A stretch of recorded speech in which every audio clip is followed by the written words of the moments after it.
Good morning మిత్రమా. చూస్తే ఈరోజు ఏంటి అనంటే, మూడవ తరగతి నుండి 10వ తరగతి వరకు ఉన్నటువంటి టెక్స్ట్ బుక్స్‌ను మనం పూర్తి చేయడం ఎలా? సో, చూస్తే మిత్రులారా, మూడవ తరగతి నుంచి 10వ తరగతి వరకు మొదలుపెడితే ఒక ఎక్సెప్ట్ హిందీ మినహా మొత్తం మనకు 40 పుస్తకాలు అవుతా ఉన్నాయి. ఈ 40 పుస్తకాలు నువ్వు స్కూల్ అసిస్టెంట్ ప్రిపేర్ అవుతున్నావా? గ్రూప్స్ ప్రిపేర్ అవుతున్నావా? ఎస్ఐయా? పీసీనా? దానిని బేస్ చేసుకొని మనం డిగ్రీ స్థాయి పుస్తకాల వరకు వెళ్ళాలి మిత్రులారా. అప్పుడేంటి అనంటే, నీకు ఇక్కడ బేసిక్స్ మీద అవగాహన వచ్చేస్తుంది కాబట్టి, ఇక్కడ చదవడం ఈజీ అవుతుంది. ఇంటర్, డిగ్రీ పుస్తకాలు ఏది చదువుతున్నా కూడా నీకు ఈజీగా అర్థమైపోతుంది. నేనేం చేశాను అనంటే, ఇలా దాదాపుగా ఒక 20-30 నోట్‌బుక్స్ రాయడానికి నోట్‌బుక్స్‌లలో వీటిని రాయగలిగాను మిత్రులారా. సో, చూస్తే ఇగో ఇది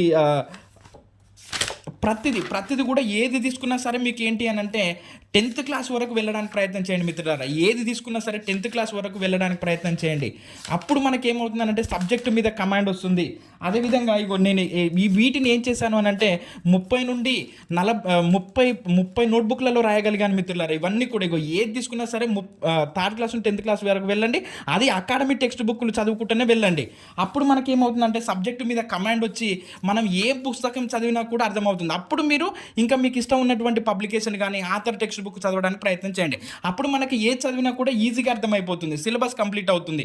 సో, కాబట్టి ఏం చేశాను అనంటే, ఇంకా నేను ఇది కూడా ఇంకా ఈజీగా చేయడానికి ఏం చేశాను అనంటే, ఇట్లా A3 పేపర్స్ తీసుకొని మొత్తం కూడా ఒకే దగ్గర షార్ట్అవుట్ చేయడానికి ప్రయత్నం చేశాను మిత్రులారా. మీకు కంటెంట్ అకాడమిక్ టెక్స్ట్ బుక్ల నుండి వస్తుంది మిత్రులారా. గుర్తుపెట్టుకోండి మిత్రులారా, మనది ఒక్క వీడియో ఆపి చూడండి.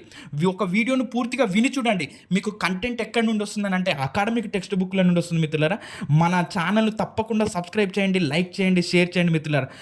మీరు ఒక్క వీడియో విని చూడండి. మనం కరెక్ట్ ప్లాట్ఫామ్కి వచ్చామనేటటువంటి భావన మీలో రాకపోతే ఇంకా చూడండి మిత్రులారా. సో, కాబట్టి కంపల్సరీ మీరు ఏం చేయండి అని అంటే, మన ఛానల్ తప్పకుండా సబ్స్క్రైబ్ చేసుకొని లైక్ చేసి షేర్ చేయండి మిత్రులారా.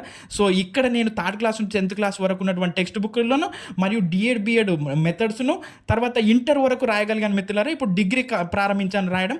మీకు ఈ పీడిఎఫ్స్ అంతా కూడా అడుగుతున్నారు మిత్రులారా. సో, కాలానుగుణంగా క్రమక్రమంగా మీకు పీడిఎఫ్స్ కూడా స్కాన్ చేసి మీకు అందిస్తాను మిత్రులారా. తప్పకుండా మన ఛానల్ సబ్స్క్రైబ్ చేసుకొని లైక్ చేయండి మిత్రులారా.